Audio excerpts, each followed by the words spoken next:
I stumbled across this article by Photo Pro and I have some thoughts. So the title of the article is 5 Mistakes That Make Pro Photographers Look Like Amateurs, and I'm super interested to see what they say, because usually these things are quite controversial. So basically the person who has written this article has basically taken all of the points from a video from a YouTuber, from a photographer called Manny Ortiz. I think that's how you pronounce it, sorry if I pronounced that wrong. Basically Manny made a YouTube video about 5 mistakes that pro photographers make all the time, and they've just recycled that content and put it into this article. So let's see, are they actually errors, or are they just things to be controversial for controversial sake? Number 1, avoid the Pleasantville look.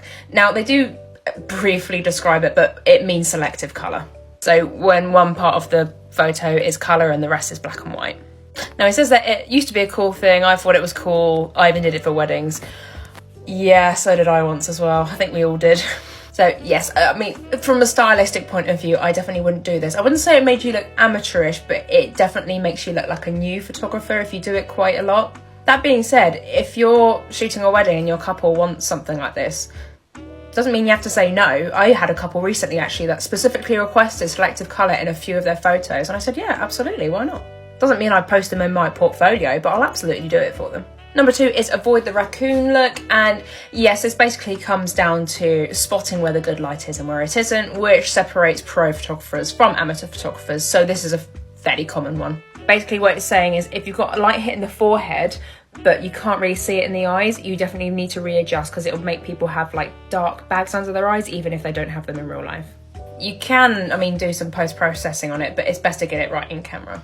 And it definitely looks amateur if you don't correct it. Number 3, avoid your model looking amputated. I mean, they're trying to be funny, but basically it means make sure no limbs are cut off. Expanding on what they say slightly as well, when you're cropping photos in post-processing, don't crop people at joints. So like elbows, knees, ankles, just because it just looks weird. Number 4, very similar to the raccoon look, is all about the eyes. Basically, instead of the light hitting the eyes, it's where the eyes are maybe looking too far in a different direction, so you mostly see the white of the eyeball. Like if I look this way, you mostly see the white. It basically makes them look like a zombie, which isn't desirable, of course. And number 5, lose the logo. Basically, don't watermark your images. And especially, and I'm sorry, I'm probably gonna get some hate for this, but if it's a really amateurish logo, like slapped across it, or one I see quite a lot is when new photographers just write their name out in script font and just plaster that across the photo anytime they put it on social media. If people want to steal your photos, they will, regardless if there's a watermark on it, so just don't do it, because people will rip you a new one when they see it. Because we know how untactful some photographers can be. So what do you think? Are there any that you would add to the list? Let me know.